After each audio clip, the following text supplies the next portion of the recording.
por el Frente Progresista Cívico y Social. ¿Cómo le va, doctor? Buenas noches. Muy bien, Orlando. Buenas noches. Un gusto estar acá y hoy hemos vuelto a sesionar, así que con novedades. Bueno, usted sabe que iba a empezar por eso. Digo, no se alegre mucho que algún partido se va a llevar diputados por una campaña a presidente de la Nación. Ya sabe de quién estoy hablando. Compromiso Federal se va a llevar varios, ¿eh? Se lleva intendentes, diputados, senadores. Sí, pero también si repetimos los resultados de las PASO va a crecer el bloque de la Unión Cívica Radical y entre la oposición y el oficialismo podría quedar muy cerca la Cámara en números. ¿En nivelar? ¿En nivelar mayorías? Sí, bueno, será para otro programa. Hoy el doctor Gacasi está acá porque hace pocos días dio a conocer, siempre está aportando algunos datos, y tiene que ver con la movilidad de partidas del gobierno provincial. Digo, esta facultad que tiene el Ejecutivo, pero a veces en forma discrecional e irracional. Digo, ¿a dónde apunta, digo, los números que usted ha presentado casi en forma pública y que tendrá que ser tratado en el recinto? Sí, nosotros criticamos anualmente lo que son los superpoderes presupuestarios, que es la posibilidad de que el gobernador convierta el presupuesto en un dibujo. Es decir, en todos los parlamentos del mundo el poder que tiene el poder legislativo es sancionar un presupuesto, autorizar el gasto, imponer las contribuciones y el gobierno está obligado a cumplir con ese programa de gasto. Acá en San Luis, todo lo que aprueba la legislatura lo puede cambiar por completo el gobierno y eso es lo que estamos en desacuerdo. Y se ha visto en la práctica, no es una discusión abstracta. En el año 2014, que es el que estamos analizando, hubo 2.000 millones de incremento de recursos que los dispuso el gobernador por decreto. No estamos hablando de 20 centavos, estamos hablando de 2.000 millones de pesos que dispuso como quiso por incremento de recursos. Y dentro de lo que ya estaba autorizado de los 8.000 millones también reasignó partidas sin límites. Entonces esas dos facultades que tiene el gobernador, una de cualquier incremento de recursos que hay, disponerlo como quiere. Y después que lo que ya está autorizado, reestructurarlo como quiere, hace que se le dé plena discrecionalidad y superpoderes para manejar el presupuesto. ¿Y a dónde fue esa plata? ¿De dónde salió y a dónde fue? Bueno, siempre esto lo vemos en áreas particulares. Hay algunas que siempre se sobre ejecutan año tras año. Es el caso, por ejemplo, del subprograma de eventos culturales del que depende el carnaval.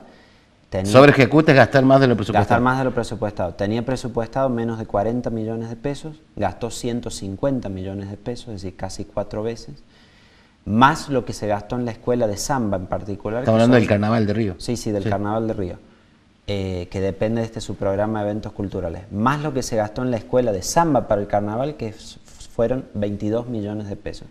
Entre lo que se gastó para el Carnaval de Río más la escuela de samba es el equivalente, Orlando, a 44 municipios, al presupuesto de 44 de los 67 municipios de nuestra provincia. Perdón. Para que pongas en comparación cuánto se destina a la infraestructura urbana básica de cada una de las localidades del interior de nuestra provincia frente a lo que se destina para este evento cultural. O sea, se reasignaron fondos que equivaldrían al presupuesto de más de la mitad de los municipios y de los municipios provinciales. Exactamente, sí, de las 3/4 partes prácticamente de los municipios de la provincia, que reciben, recordemos siempre, la porción más pequeña en todo el país de lo que son los recursos totales de nuestra provincia. Estos números que se repiten cada año, digo, porque este evento emblemático del gobierno provincial, digo, pasó con el gobernador anterior también. Sí, claro, esta ya es como la 6ª edición y todos los años pasa de que se presupuesta algo y después se sobreejecuta. Otra de las áreas que pasa lo mismo es con la publicidad oficial. Hay un área que es la centralización de prensa gubernamental, que es de donde se emite la pauta oficial para los medios de comunicación. Nunca vemos una factura, nunca sabemos a qué medio se paga ni cuánto, pero era un área que también tenía presupuestado por debajo de 40 millones y ejecutó 85 millones de pesos, más los 35 millones de pesos que gastó el Canal 13. Estimo que ustedes funcionan con mucho menos acá. Sí, muchísimo menos, muchísimo menos. Y más la refacción de Canal 13, que fueron otros 18 millones. Pero lo operativo, 35 millones Canal 13, 85 centralización de prensa gubernamental, sin ver jamás una factura de a qué medio se le pagó, por ejemplo, cuánto se le pagó al Diario de la República, que por allí hay información que circula, pero que nos es imposible acreditarla porque toda la rendición de cuentas se hace sin la documentación respaldatoria. ¿Y cómo se hace para corroborar que los números sean certeros? Digo, usted dio un término, un monto que habla del evento cultural emblemático como lo ha sostenido el actual gobernador Poggi y como alguna vez lo inventó Alberto Rodríguez. Digo, ¿cómo hacen para corroborar? Y no Digo, ¿hay que votar o rechazar el número? Claro, hay que tratar, se puede probar, observar, rechazar la cuenta de inversión. Lo que pasa es que no hay elementos para controlar, porque es un número. Se dice, se gastó en eventos culturales 150 millones de pesos. No discrimina cuánto exactamente el carnaval, cuánto otras fiestas de los pueblos, mucho menos discrimina dentro de lo del carnaval cuánto fue para contrataciones, cuánto se pagó por los artistas en el exterior. O sea, cada ítem no sale. Como no sale nada, Orlando. Por ejemplo, todo lo que se llevan las empresas, las SAPEM. El Ministerio de Hacienda financió desde el Tesoro con más de 60 millones de pesos a la constructora San Luis SAPEM.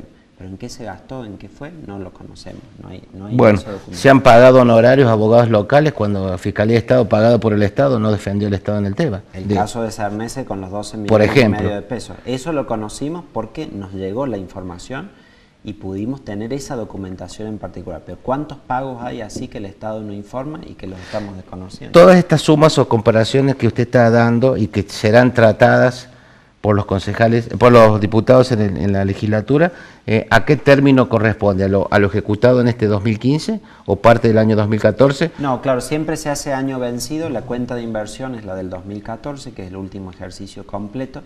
Tendría que haber sido aprobada ya la cuenta, tratada para el 31 de julio, como hubo problemas en el funcionamiento de la Cámara por las elecciones, el receso, las obras en la Cámara y demás. Se venció el plazo y no se ha tratado la cuenta de inversión. Pero creo que en las próximas semanas hay que tratarlo y discutir esto punto por punto. ¿De dónde se sacan las partidas móviles, estas que mágicamente salen de un lugar para engrosar algunos presupuestos que ya están aprobados y rubricados en el presupuesto anual?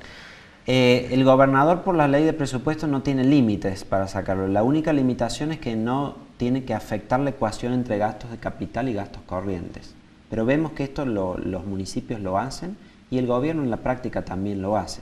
Es decir, año tras año vemos que se presupuestan obras que después no se realizan y entonces las volvemos a ver incorporadas en los presupuestos o cambian obras. Por ejemplo, lo que ha pasado con la infraestructura de educación, todo lo que es construcción y refacción de escuelas. Por muchos años se ha subejecutado. 6 de cada 10 pesos que estaban destinados a obra educativa iban a parar a otra parte, se desafectaba de ahí. Este año se ha ejecutado un monto más o menos similar a lo presupuestado, se ha respetado, pero por ejemplo, se habían presupuestado 41 obras en educación, se ejecutaron 19 y 22 no se ejecutaron. Y después se agregaron otros 15 proyectos distintos, es decir, proyectos que decidió el gobernador hacerlos, pero que no había autorizado la legislatura. Entonces, en general, para dar una idea en eso, te diría, Orlando, se habla de que es la gran escuela de administración que invierte en obras el 50% del presupuesto, pero yo diría presupuesta en obras el 50% del presupuesto, pero no ejecuta la mitad del dinero en las obras, después se destina a otros. Todo esto, por ejemplo, la famosa SAPEM, esta figura instalada hace 8 o 10 años, sobre todo que empezó con la gestión, la segunda, creo que del doctor Rodríguez a Alberto, digo, son todos gastos que la discrecionalidad la maneja la propia SAPEM o tienen la anuencia o el conocimiento del Ejecutivo. Y la SAPEM es una forma que se ha usado para subtraer del sistema de administración pública y de control a las contrataciones del Estado. Es decir, mientras el Estado tiene que licitar, seguir determinados procedimientos administrativos, las SAPEM hacen contrataciones directas, es decir, se presentan ellas a las licitaciones, las ganan y después contratan con quien quieren y los nombres de los que contratan... Y después la factura la llenan como quieran. Sí, los nombres de los que contratan son para obras, por ejemplo, son siempre los mismos y eso lo sabemos. Pero además las SAPEM son sociedades anónimas de participación estatal mayoritaria, es decir, deben regirse por la ley de sociedades comerciales, pero las SAPEM acá no presentan las actas de directorio, de asamblea, no tienen los informes de sindicatura o consejo de vigilancia y aparecen los contadores fiscales aprobando todo y el Tribunal de Cuentas, por supuesto, también siempre en un dictamen con los 5, el que es supuestamente opositor también, todos firmando como que está todo perfecto, no hay anomalías, no hay ningún problema. O sea, hay que tomar los informes de la SAPEM, los informes ejecutivos, como llegan, digo porque... Si uno abre el expediente, la carpeta, digo, facturas, comprobantes, certificaciones, no hay. No hay, son números. Por eso digo, dicen unidad de gasto tanto o unidad de costo tanto y aparece un número. Ahora, si ese número se gastó bien, mal, en qué se gastó no lo sabemos y por eso es que La gran dificultad para el control, Orlando, es que si hay sobreprecios en las obras, por ejemplo, con la información que remite el gobierno, es imposible eso detectar. ¿Y cómo se debate esto, digo, para aprobarlo o rechazarlo? Y se debate es difícil, en mucha ausencia de datos, como digo. Nosotros tenemos una posición básica de que el presupuesto es la ley de leyes, es la autorización que hace la legislatura para que haya gasto por parte del Poder Ejecutivo y se debe cumplir a rajatabla. Como no se cumple y las reasignaciones de partidas son masivas, nosotros nos ponemos en contra de aprobar la cuenta de inversión. Pero en realidad, para poder tener una opinión más acabada, completa sobre la cuenta de inversión, necesitaríamos mucha más información de la que se entrega, de la que brinda el Tribunal de Cuentas. Que no va a llegar nunca. Por decirte, no va a llegar. Ni uno se la reclama, tampoco la entregan, porque hemos pedido en algunas áreas al Estado por pedido de informe, por nota directa. Fíjate que la ley de acceso a la información pública, que logramos sancionar después de mucho esfuerzo en el mes de junio, estamos ahora casi entrando a septiembre y todavía no ha sido publicada en el boletín oficial, que es una de las herramientas que nos permitiría solicitar esa información. Y las evaluaciones que hace el Tribunal de Cuentas, que debiera hacer un control legal, contable, de gestión preciso, detallado, son del tipo de decir, bueno, el gobierno de la provincia lleva adelante un ambicioso plan de obras.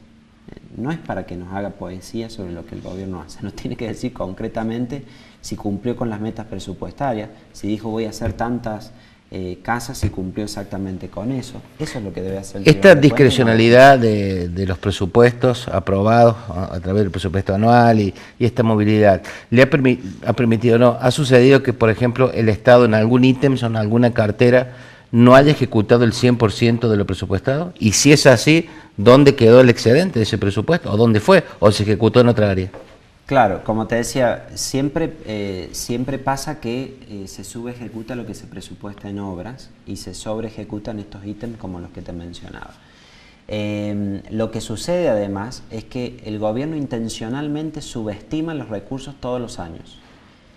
Es decir, sabiendo que por el efecto de la inflación los impuestos nacionales y provinciales van a crecer en la recaudación y por ende se va a recibir más fondos de coparticipación, sabiendo cómo se viene ejecutando el presupuesto actual, es decir, cuando uno formule ahora el presupuesto para el año 2016, ya tenemos la experiencia de estos 8 meses de ejecución del presupuesto de 2015, entonces ya podemos descontar cuáles van a ser los ingresos. Sin embargo, siempre se equivocan, es decir, siempre subestiman el cálculo de recursos en un porcentaje importante, como te decía, de 10.000 millones a 8.000 millones, y entonces en un 25%, por ejemplo, que es enorme como magnitud. Ahora, ¿lo hacen porque no saben calcular? ¿Lo hacen inocentemente? No. Lo hacen porque les permite eso, que el dinero adicional lo disponen como quieren sin preguntarle a nadie. El próximo gobernador va a asumir y va a ejecutar un presupuesto no votado por él, ni por sus allegados. Bueno, va a ser el votado por el por ustedes, ¿sí? Por los ustedes. legisladores que estamos. Además, se ha consumido el fondo anticrisis que tenía la provincia. ¿En qué lo usó? Lo ha gastado Poggi. Bueno, lo ha afectado a los gastos del presupuesto. También. ¿Para el carnaval? ¿Lo usó para el carnaval? Lo usó para todo lo que estaba así entre los gastos, pero ¿de cuánto era? Se había generado un fondo que hasta hace 2 años estaba por arriba de 500 millones de pesos y eso se ha consumido. Esa era una bandera de San Luis en la Nación. El fondo anticíclico, la bandera, bueno, se consumió la bandera, ya no existe la bandera. Se arrugó la bandera, ya no existe. De administración. Por supuesto, Orlando, que seguimos holgados porque San Luis es una provincia de muchos recursos.